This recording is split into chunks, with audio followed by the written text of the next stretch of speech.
నమస్కారం. శ్రీనిలయం కార్యక్రమానికి స్వాగతం.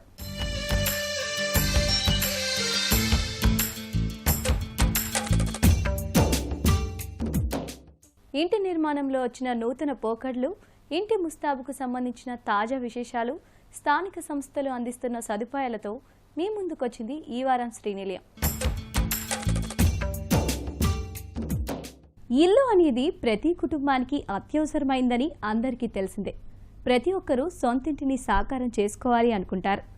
ఇటీవల గృహ రుణ వినియోగదారులకు రిజర్వ్ బ్యాంక్ ఆఫ్ ఇండియా శుభవార్త చెప్పింది. రెపో రేట్ను 25 బేసిస్ పాయింట్లు తగ్గించింది.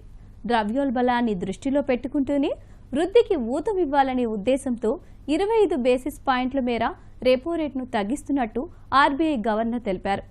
ఆర్బీఐ తాజా నిర్ణయంతో రెపో రేట్ 6.50% నుండి 6.25%కి తగ్గింది.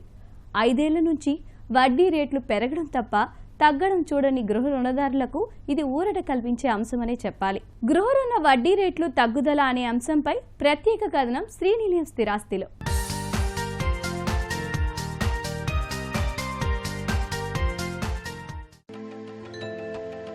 25 బేసిస్ పాయింట్లు తగ్గించడంతో రుణాలతో ఇల్లు కొన్నవారికి, కొనబోతున్న వారికి వడ్డీ భారం తగ్గనుంది. గృహ రుణ వడ్డీ రేట్లు 2 ఏళ్లుగా స్థిరంగా ఉన్నాయి. వార్షిక వడ్డీ 9% పైనే కొనసాగుతోంది. దీంతో కొనుగోలుదారులకు ఈఎంఐల చెల్లింపులు భారంగా మారాయి. ఇక కొత్తగా తీసుకునే వారికి రుణ పరపతి తగ్గింది. అవసరమైన మేరకు రుణం పొందలేకపోతున్నారు. దీంతో నగదు లభ్యత లేక రియల్ ఎస్టేట్ మార్కెట్లో స్తబ్దత నెలకొంది. ఆర్బీఐ తాజా నిర్ణయంతో స్థిరాస్తి కార్యకలాపాలు పెరుగుతాయనే ఆశాభావాన్ని పరిశ్రమ వర్గాలు వ్యక్తం చేస్తున్నాయి. మే 2020 తర్వాత మొట్టమొదటిసారిగా మొన్న మానిటరీ పాలసీలో 6.5% నుండి 6.25% ఆర్బీఐ తగ్గించింది. దీనివల్ల ఖచ్చితంగా ఏం జరుగుతుందంటే ప్రజల చేతిలో more and more money, disposable income ఉండడం జరుగుతుంది. దీనికి తోడుగా మొన్న బడ్జెట్లో కూడా ఇన్కమ్ ట్యాక్స్ స్లాబ్స్ కూడా పెంచడం జరిగింది. స్లాబ్స్ పెంచడం తర్వాత దానివల్ల ఏంటంటే ట్యాక్సిబుల్ ఇన్కమ్ ట్యాక్స్ బర్డెన్ తగ్గి ప్రజల చేతిలో మోర్ ఇన్కమ్ ఉండడం వలన దీనివల్ల ఏంటంటే ప్రజలకి హౌసింగ్ లోన్స్ కానివ్వండి ఇవి కొద్దిగా చీప్ అయ్యే అవకాశం ఉంది. ఇదేంటంటే హౌసింగ్ లోన్స్ కూడా మొన్నటి వరకు 8.5% రీచ్ అయిపోయింది.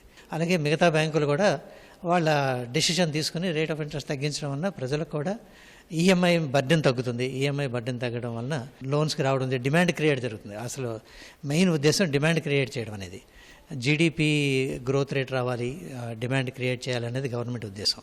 దీనివల్ల నిర్మాణ రంగం మీద కూడా ఇన్ఫ్లుయెన్స్ బాగుంటుంది. బిల్డర్స్ కూడా కొత్త ప్రాజెక్ట్స్ లాంచ్ చేయడానికి అవకాశం ఉంటుంది. ఎందుకంటే గవర్నమెంట్ తీసుకున్న ప్రొయాక్టివ్ టర్మ్స్ అవనివ్వండి, డెవలప్మెంటల్ ఎజెండా తీసుకుంది గవర్నమెంట్. ఇప్పుడు ఈ డెవలప్మెంటల్ ఎజెండా వలన ఏంటంటే employment creation, that is the main agenda of Andhra Pradesh government. Employment create చేద్దాం అంటున్నారు. ఇండస్ట్రీస్ కూడా ఆల్రెడీ 6 లక్షల కోట్ల పెట్టుబడులను కూడా గవర్నమెంట్ ఆకర్షించడం జరిగింది. అవన్నీ ఒక్కసారి గ్రౌండ్ అయినాయి అంటే డెఫినెట్గా ప్రజల్లో కొనుగోలు శక్తి పెరగడం అంటే జరుగుతుంది. డెఫినెట్గా మొత్తం ఎకానమీకే ఇది బూస్ట్గా నిలుస్తుంది. 50 లక్షల గృహ రుణం 9% వడ్డీ 20 ఏళ్ల కాల వ్యవధికి తీసుకుంటే 800 వరకు ఈఎంఐ భారం తగ్గుతుందని ఫైనాన్షియల్ ప్లానర్లు చెబుతున్నారు. ఫలితంగా ఇప్పటికే తీసుకున్న వారికి కొంత ఊరట లభిస్తుంది. ఇక కొత్తగా తీసుకోబోయే వారికి ఎక్కువ రుణం లభిస్తుంది. ఇళ్ల ధరలు పెరిగిన నేపథ్యంలో అధిక రుణం, తక్కువ ఈఎంఐ ఉండాలని కొనుగోలుదారులు కోరుకుంటున్న తరుణంలో కొంతవరకు ఇది ఊరట. ఆర్బీఐ రెపో రేటు తగ్గించిన నేపథ్యంలో రుణగ్రహీతల ముందు ఇప్పుడు 2 ఆప్షన్లు ఉండబోతున్నాయి. ఒకటి ఈఎంఐని తగ్గించుకోవడం, రెండోది కాల వ్యవధి తగ్గించుకోవడం. దీంట్లో రెండో ఆప్షన్ ఎంచుకోమని నిపుణులు చెబుతున్నారు. దీనివల్ల దీర్ఘకాలంలో ఎక్కువ మొత్తంలో వడ్డీని ఆదా చేసుకోవచ్చని పేర్కొంటున్నారు.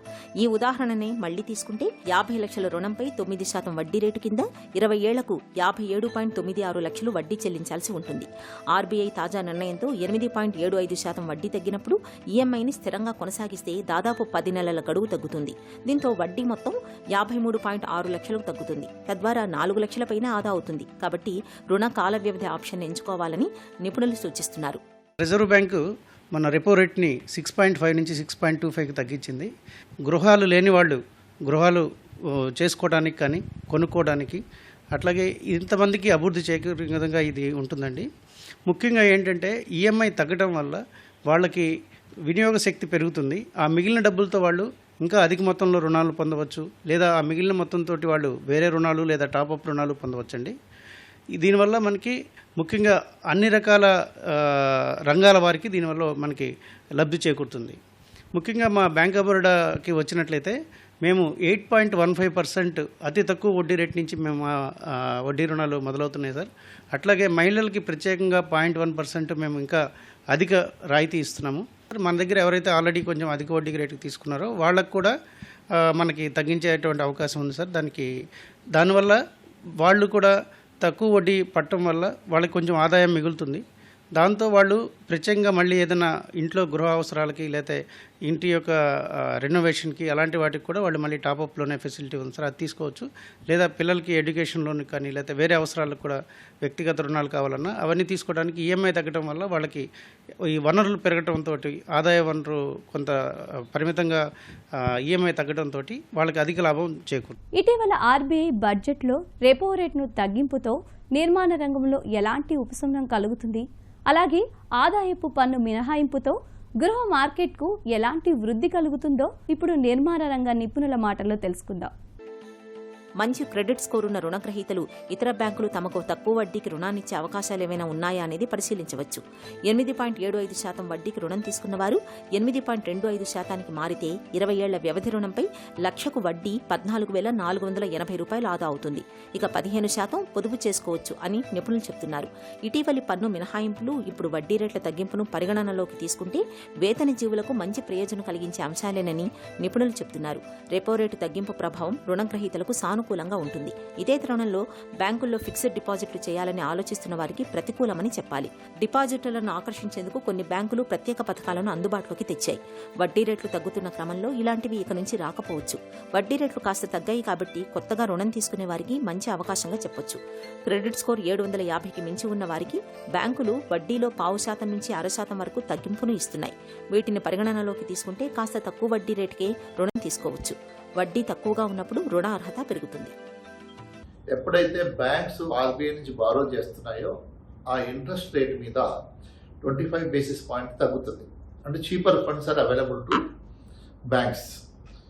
సో సర్ప్లస్ మనీ మనకు మార్కెట్లోకి వస్తుంది.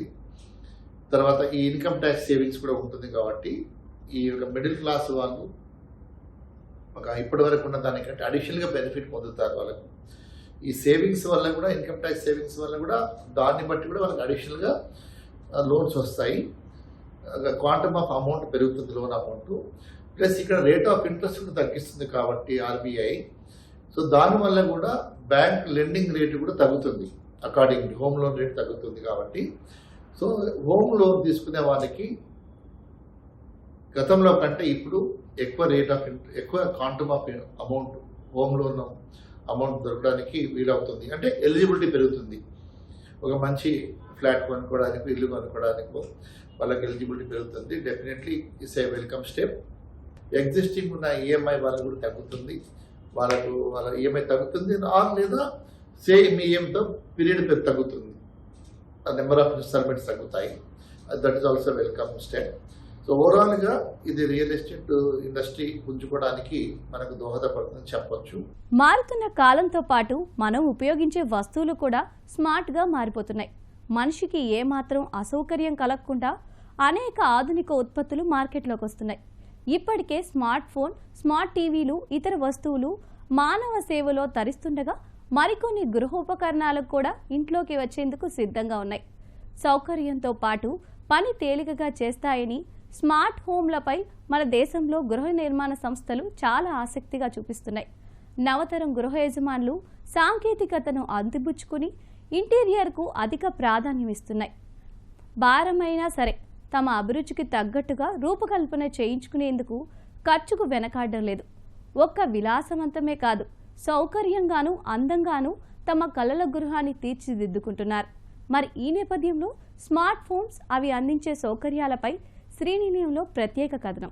నిర్మాణ రంగంలో ఉన్నవారు కొనుగోలుదారులను ఆకట్టుకోవాలన్నా, మార్కెట్లో తమ ప్రత్యేకతను నిలబెట్టుకోవాలన్నా తాజా పోకడలను అందిపుచ్చుకోవాల్సి ఉంటుంది.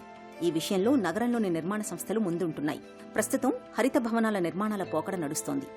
ఐజీబీసీ నుంచి ప్లాటినం, గోల్డ్ రేటింగ్ పొందిన ఇళ్లను నిర్మిస్తున్నారు. మొదట్లో వ్యక్తిగతంగా మొదలైన ఈ తరహా ఇళ్ల నిర్మాణం ఇప్పుడు ప్రాజెక్టుల్లోనూ విస్తరించింది. బడా సంస్థలన్నీ తమ కొత్త ప్రాజెక్టులను దాదాపుగా ఇప్పుడు హరిత భవనాల కింద రిజిస్ట్రేషన్ చేయించుకునేందుకు ముందుకు వస్తున్నాయి. అయితే కొనుగోలుదారుల డిమాండ్కు అనుగుణంగా నిర్మాణదారులు కూడా మారుతున్నారు. ఇకపై స్మార్ట్ హోమ్స్ పోకడ బాగా విస్తరిస్తుందని నిర్మాణదారులు అంచనా వేస్తున్నారు. ఈ నేపథ్యంలో చూస్తే ఇంట్లోని ఇంటీరియర్కు కొనుగోలుదారులు అధిక ప్రాధాన్యం ఇస్తున్నారు. భారమైనా సరే తమ అభిరుచికి తగ్గట్టుగా డిజైన్ చేయించుకునేందుకు ఖర్చుకు సైతం వెనకాడటం లేదు. విలాసవంతంగానే కాదు, సౌకర్యంగానూ ఉండేలా తీర్చిదిద్దుకుంటున్నారు. ఇందుకు తగ్గట్టుగా ప్రాజెక్టు డిజైన్ దశ నుంచే నిర్మాణదారులు జాగ్రత్తలు తీసుకుంటున్నారు. దీంతో ఇంటీరియర్ని నచ్చినట్లుగా చేయించుకునే వీలవుతుంది. ఇదే మాదిరి రాబోయే కాలంలో ఇల్లు స్మార్ట్గా ఉండేందుకు ప్రణాళిక దశ నుంచే డిజైన్పై దృష్టి పెడుతున్నారు ఇంటి నిర్మాణదారులు. దీన్ని సవాలుగా తీసుకుని ప్రాజెక్టు మొత్తం ప్రయోగాత్మకంగా స్మార్ట్ హోమ్స్గా నిర్మిస్తున్నారు. మార్కెట్లోనూ స్మార్ట్ పరికరాల అందుబాటు పెరగడం, ధరలు సైతం అందుకునే స్థాయిలో ఉండడంతో వీటిపై అవగాహన ఉన్నవారు, ఆసక్తి ఉన్నవారు, సాంకేతికతను స్వాగతించేవారు ఇప్పటికే తమ ఇళ్లను స్మార్ట్గా మార్చుకుని వాడుతున్నారు. యాపిల్ ఫోన్ అయితే సిరి, ఆండ్రాయిడ్ మొబైల్ అయితే గూగుల్ అసిస్టెంట్తో నగరంలో వ్యక్తిగతంగా కొంతమంది ఇళ్లలో ప్రస్తుతం స్మార్ట్గా ఉపయోగించుకుంటున్నారు. నగరమైనా సరే శివార్లలో దొంగతనాల భయం వెంటాడుతుంటుంది. ఇక పండగ సెలవుల్లో ఎక్కడికైనా కొద్ది రోజుల పాటు విహారానికి వెళితే ఇంటి భద్రతపైనే ఎక్కువ మంది ఆందోళన చెందుతుంటారు. స్మార్ట్ హోమ్ సెక్యూరిటీ సిస్టమ్ ఉంటే భరోసాగా ఉండొచ్చు. ఇక తప్పనిసరి పరిస్థితుల్లో పిల్లల్ని ఇంట్లో ఒంటరిగా ఉంచినా సరే ఆందోళన చెందాల్సిన పనే లేదనే భరోసా ఇస్తోంది ఈ పరికరం. వైఫై సెక్యూరిటీ కెమెరా ఇది. రాత్రిపూట కూడా బాగా పనిచేస్తుంది. అవసరమైన చోట దీన్ని బిగించుకుని యాప్ సహాయంతో అవసరమైనప్పుడు మొబైల్ నుంచే చూసుకోవచ్చు. ఇంటిని, పిల్లల్ని ఓ కంట కనిపెట్టవచ్చు. వైఫై ఆధారంగా పనిచేసే స్మార్ట్ స్విచ్లు వచ్చాయి. టీవీలు, ఏసీలు మాత్రమే కాదు, ఇంట్లో బల్బులు, ఫ్యానులు, స్టీరియోలు రిమోట్తో నియంత్రించుకోవచ్చు. ఇంట్లో ఉన్నప్పుడే కాదు, మొబైల్లోని యాప్ సహాయంతో ఎక్కడ ఉన్నా వీటిని ఆన్ ఆఫ్ చేసుకోవచ్చు. ఏ సమయంలో నిద్రలేపాలో చెబితే ఆ వేళకు మ్యూజిక్ సిస్టమ్ నుంచి వచ్చే పాటతో నిద్రలేపుతుంది. స్మార్ట్గా పనిచేసే ఎల్ఈడీ బల్బులు ఈ రోజుల్లో ఇంటికి ప్రధాన ఆకర్షణ. అలసిపోయి ఇంటికి వచ్చి సోఫాలో కూలబడి లైట్ వేయగానే సంగీతం కూడా వినిపిస్తే అలసిన మనసుకు సాంత్వన కలుగుతుంది. ఆ తరహా స్మార్ట్ పరికరాలు మున్ముందు ప్రతి ఇంట్లో సాధారణం కాబోతున్నాయి. ప్రైమరీ అచీవ్మెంట్ ఆఫ్ ఆటోమేషన్ అనేది లైట్ మేనేజ్మెంటు, గేట్ కంట్రోల్స్, దీనికి షెడ్యూల్ చేసి టైమింగ్ ఏ టైంకి ఆ టైము ఎలా ఆన్ ఆఫ్ అవ్వాలి అన్నదమా, లేదంటే కనుక జరిగే యాక్షన్ అంతా రిమోట్ మేనేజ్మెంట్ అన్నది ఎక్కడి నుంచైనా ఎప్పుడైనా మనకు కావాల్సిన టైంకి ఆన్ ఆఫ్ చేసుకోవటము.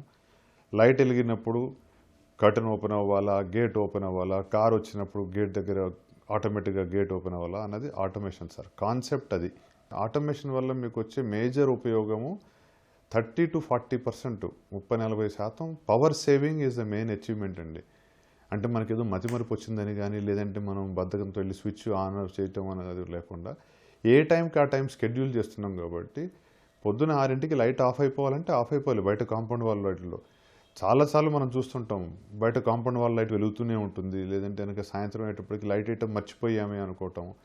సో దీనికి మనం టైమింగ్ మేనేజ్మెంట్ ప్రకారం షెడ్యూల్ చేసాం కాబట్టి మేజర్ అచీవ్మెంట్ పవర్ సేవింగ్. లైట్లు, ఫ్యాన్లు, కర్టను, మోటార్లు, గీజర్లు, ఎయిర్ కండిషనరు ఒకటంటూ లేదు సార్. ఇప్పుడు ప్లగ్లో పెట్టిన ప్రీతి మిక్సీ అయినా కూడా మీరు కావాలంటే ఇక్కడి నుంచి ఆన్ చేస్తే అది కూడా ఆన్ అవుతుంది. కాకపోతే ఆ మిక్సీకి మనం స్పీడ్లు, కంట్రోల్స్ పెట్టాం కాబట్టి మిక్సీ వరకు స్విచ్ ఆన్ చేయటం.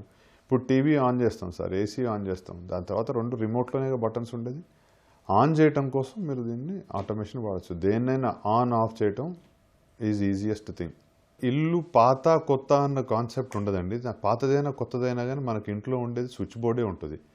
స్విచ్ ఉంటే ఆ స్విచ్ని యాప్ ద్వారా కానీ, వాయిస్ ద్వారా అంటే అలెక్సా, గూగుల్ కానీ, సిరి ద్వారా కానీ మేనేజ్ చేయటము, లేదంటే పొద్దున 6ంటికి నాకు ఇంట్లో కర్టన్ ఓపెన్ అయ్యి లైట్ ఆన్ అవ్వాలి అనుకోవటం, ఇవన్నీ యాక్షన్లు స్విచ్ ఉంటే ఏమైనా చేయొచ్చండి. ఇల్లు పాత కొత్త అన్నదైతే కాదండి. ఎందుకంటే ఈ రోజుల్లో టెక్నాలజీ అడ్వాన్స్మెంట్ అది. ఈ కమ్యూనికేషన్కి మాత్రమే మీకు ఇంటర్నెట్ అవసరం ఉంటుంది సార్. దాన్ని అంటే ఇంటర్నెట్ లేకపోయినా కానీ మీరు కావాల్సిన పొద్దున 6ంటికి కర్టన్ ఓపెన్ అవ్వాలి, 10ంటికి లైట్ ఆఫ్ అవ్వాలి అనుకున్నవన్నీ ఆ యాక్షన్స్ జరిగే టెక్నాలజీ కూడా ఉంది. ఇంటర్నెట్ బేస్డ్ అంటే వైఫై బేస్డ్ టెక్నాలజీ ఉంటుంది, ఐఆర్ అంటే ఇన్ఫ్రారెడ్ బేస్ చేసుకున్న టెక్నాలజీ ఉంటుంది, బ్లూటూత్ బేస్డ్ ఉంటుంది. దాని తర్వాత టెక్నాలజీ ప్రోటోకాల్ పేర్లు చెప్పాలంటే కనుక జిగ్బీ, జెడ్వేవ్ అని ఉంటాయి. సో చాలా మటుకు వైఫై బేస్డ్ అనేది అంటే వెరీ ఎంట్రీ లెవెల్. అలెక్సాతో మాట్లాడి మీరు ఏదైనా చేసుకోవాలంటే మాత్రం ఇంటర్నెట్ కంపల్సరీ కావాలి సార్. అదే పొద్దున లైట్ ఆన్ ఆఫ్ అవ్వాలనుకో ఇంటర్నెట్తో పని లేదు. టెక్నాలజీ హబ్గా రోజురోజుకు నగరాలు అభివృద్ధి చెందుతున్నాయి. అభివృద్ధి చెందుతున్న నగరాల్లో నిర్మించే ఇల్లు సైతం అంతే హైటెక్గా ఉండాలని కోరుకుంటున్నారు. ఇంటి నిర్మాణదారులు సైతం ఈ తరహా ఇళ్లను నిర్మిస్తున్నారు. సాంకేతికతను జోడించి స్మార్ట్ హోమ్స్గా తీర్చిదిద్దుతున్నారు. పెద్ద సంస్థలు ఇప్పటికే ఈ తరహాలో చేపట్టిన ప్రాజెక్టులు పురోగతిలో ఉన్నాయి. ఇకపై స్మార్ట్ హోమ్స్ పోకడ బాగా విస్తరిస్తుందని నిర్మాణదారులు అంచనా వేస్తున్నారు. హోమ్ ఆటోమేషన్కు సంబంధించిన మరిన్ని విషయాలు ఇప్పుడు నిపుణుల మాటల్లో తెలుసుకుందాం. ఆటోమేషన్లో ఉన్న ఇంకో పెద్ద అడ్వాంటేజ్ ఏంటంటే మోషన్ సెన్సర్స్ అంటారు. మోషన్ సెన్సర్ మీద ఒక రకమైన అభిప్రాయం ఉంటుంది, కదలికల్ని బట్టి లైట్ వెలుగుతాయని చెప్పని. కాకపోతే ఇప్పుడు ఈ రూమ్లో ఉన్న మోషన్ సెన్సర్కి ఏంటంటే మన ఇంట్లో కిచెన్లో కానీ, హాల్లో కానీ, లివింగ్ రూమ్లో, డైనింగ్ ఏరియాస్లో సాయంత్రం 6 నుంచి పొద్దున్న 6 వెలగాలి. అండ్ ఆ టైంలో మన ఇంట్లో పెట్స్ ఉంటాయండి. పెట్స్ కూడా లైట్లు వెళ్ళకూడదు అన్నప్పుడు only human presence. So human presence, మనుషుల కదలికలతో లైట్లు రావాలంటే ఆ ప్రొవిజన్ ఉండే సెన్సర్ని this is human presence sensor అంటాం. సో మనిషి కదలికతోనే లైట్ వచ్చింది తప్పించి ఇంట్లో ఉన్న పెట్స్ అటు ఇటు తిరిగినా కానీ మీకు దాంతో ఉండదు. ఇప్పుడు నేను మీకు చూపించే దానిలో యాప్ ద్వారా కంట్రోల్ చేసుకున్న లైట్లు. సో యాప్ నుంచి నేను లైట్లన్నీ ఆన్ ఆఫ్ చేసుకున్నానండి. ఇప్పుడు ఇదే లైట్లని నేను ఈ స్విచ్ల ద్వారా ఆపరేట్ చేస్తున్నాను. సో దీంతో ఏంటంటే స్విచ్ ఏదైనా కానీ మనం ఆటోమేషన్లో ఈజీగా చేసుకోవచ్చు అని డెమో చూపించడానికి. సేమ్ స్విచ్ సరిగ్గా సార్ ఇప్పుడు ఎలాగైతే స్విచ్ ద్వారా ఆపరేట్ చేసామో అట్లానే వీటిని రిమోట్స్ అంటామండి. ఇంట్లో ఉన్న ఏజ్ అంటే పెద్దవాళ్ళు ఉన్నారు, లేదంటే పిల్లలు ఉన్నారు, వాళ్ళకి మనం మొబైల్ ఇవ్వము అనుకున్నప్పుడు దీంతో కూడా ఆన్ ఆఫ్ చేసుకోవటం. ఇట్లా ఎన్ని రకాలైనా సరే మీరు దానికి ఎక్స్టెన్షన్స్ పెట్టుకోవచ్చు. ఇప్పుడు మన ఇంటికి ఉన్న పాత గేట్ అయినా కొత్త గేట్ అయినా కానీ దాన్ని రిమోట్ ద్వారా ఓపెన్ క్లోజ్ చేసుకోవటం అనే దాన్ని అప్గ్రేడ్ చేసుకోవటం చాలా ఈజీ. ఇప్పుడు మీరు చూస్తున్న దాని ప్రకారం స్లైడ్, స్వింగ్ అంటామండి. ఏ రకమైన గేట్ అయినా దాన్ని మేనేజ్ చేయటం ఈజ్ ఆటోమేషన్. రిమోట్గా దాన్ని ఓపెన్ క్లోజ్ చేయటం, దాన్ని ఆపరేట్ చేయటం అనే దానికి పాత గేట్ని అప్గ్రేడ్ చేయటం ఇప్పుడు మీకు చూపించిన వీడియోలో. దానికోసం గేట్ కొత్తదే అవ్వాల్సిన అవసరం లేదు, ఉన్న వాటిని అప్గ్రేడ్ చేయటం తేలిక. ఈ రిమోట్లన్నీ మీకు ఆర్ఎఫ్ రిమోట్స్ ఉంటాయండి, రేడియో ఫ్రీక్వెన్సీలో. లేదంటే కనుక మనం మామూలుగా ఫాస్ట్ ట్యాగ్స్లో దొరికినట్టు ఆర్ఎఫ్ఐడి ట్యాగ్స్ దొరుకుతాయి. అది కారు కంటించుకుని గేట్ కోట్ అంటించుకుని అది ఆటోమేటిక్గా పనిచేస్తుంది. ఇప్పుడు యాక్సెస్ కంట్రోల్స్ అనేవి అన్సెక్యూర్డ్, సెక్యూర్డ్ అంటామండి. రెసిడెన్షియల్ అప్లికేషన్ మన ఇంట్లో వాడినప్పుడు నా మాస్టర్ బెడ్రూము మిగతా వాళ్ళకి యాక్సెస్ ఇయ్యను, నేను ఊళ్ళో లేను అన్నప్పుడు దానికి పెట్టుకోవచ్చండి. లేని పక్షంలో ఇది basic. So normal wave. So I just wave అనగానే డోర్ ఓపెన్ అవటము. సో ఇవన్నీ రిమోట్ మేనేజ్మెంట్. నేను వేవ్ చేసేది రిమోట్లో కూడా చేయొచ్చు. ఇందాక మీకు ఎట్లయితే గేట్ ఓపెన్ చేసామో అట్లా ఇది కూడా ఓపెన్ అవుతుంది. ఇప్పుడు దీనిలోకి మీరు కనుక if you look at how we walk వచ్చేప్పటికి ఆటోమేటిక్గా లైట్ ఆన్ అవుతుంది. అంటే this again power saver. Motion సెన్సర్లో జరగబోయేది is what we're showing. So నేను మీకు ఇప్పటిదాకా చూపించిన దానిలో రిమోట్ కంట్రోల్తో లైట్ మేనేజ్మెంట్, కర్టన్ మేనేజ్మెంట్ చూపించాము, యాప్ ద్వారా చేసాము. ఇప్పుడు మీరు వాయిస్, అది ఎలెక్సా అవ్వచ్చు, గూగుల్ కావచ్చు, సిరి కావచ్చు, దేనికైనా కానీ ఆ వాయిస్ కమాండ్స్ ఎలా చేయొచ్చు అని చూపిస్తున్నాను. Alexa, good morning.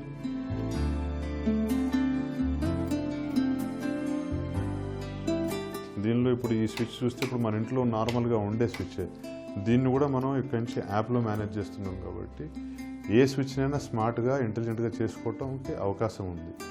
మిగతావన్నీ మీకు నచ్చినట్టు దాన్ని మీ ఇంటీరియర్ డిజైనర్ ఇచ్చిన సలహా ప్రకారము లేకపోతే మన ఫర్నిచర్ మ్యాచింగ్గా చూసుకోవడానికి ఇన్ని రకాల ఆప్షన్స్ మీకు ఇక్కడ ఉంటాయండి.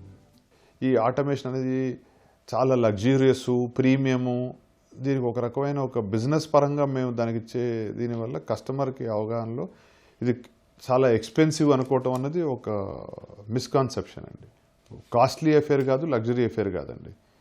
స్విచ్ని ఆన్ ఆఫ్ చేస్తాం, కాకపోతే మీకున్న లగ్జరీ కానీ కాస్ట్లీ అనేది ఆ స్విచ్ ఎట్లాంటిది కొనుక్కుంటున్న దాన్ని బట్టి ఆ స్విచ్ మీరు మామూలుగా ఇంట్లో ఉన్న స్విచ్ని మనం ఇంటెలిజెంట్గా చేస్తున్నప్పుడు దానికి మీరు మరీ పాత స్విచ్ కాదు, నాకు దానికి కాస్త ఫ్యాన్సీ కావాలన్నప్పుడు ఆ ముందున్న ఫ్యాన్సీ స్విచ్చెస్కే మీరు డబ్బులు పెడుతున్నారు. కానీ బ్యాక్ ఎండ్ సేమే సార్, వైరింగ్ అదే ఉంటుంది, ఆన్ ఆఫ్ చేసే కార్యక్రమం కానీ ఆన్ ఆఫ్ చేసే పద్ధతి అదే ఉంటుంది తప్పించి ఫ్రంట్ ఎండ్ ఇండివిజువల్ రేపు పొద్దున ఆటోమేషన్కి వెళ్ళబోతున్నాను, వెళ్దాం అనుకుంటున్నాను అన్నప్పుడు వాళ్ళు ఒక బడ్జెట్ తయారు చేసుకోవటానికి 1 బెడ్రూమ్ ఫ్లాటా 4 బెడ్రూమ్ విల్లా అయినా కానీ రూమ్కి ఉండేది జనరల్గా 8 స్విచ్చెస్ ఉన్న ఒక స్విచ్ బోర్డ్ ఉంటుందండి.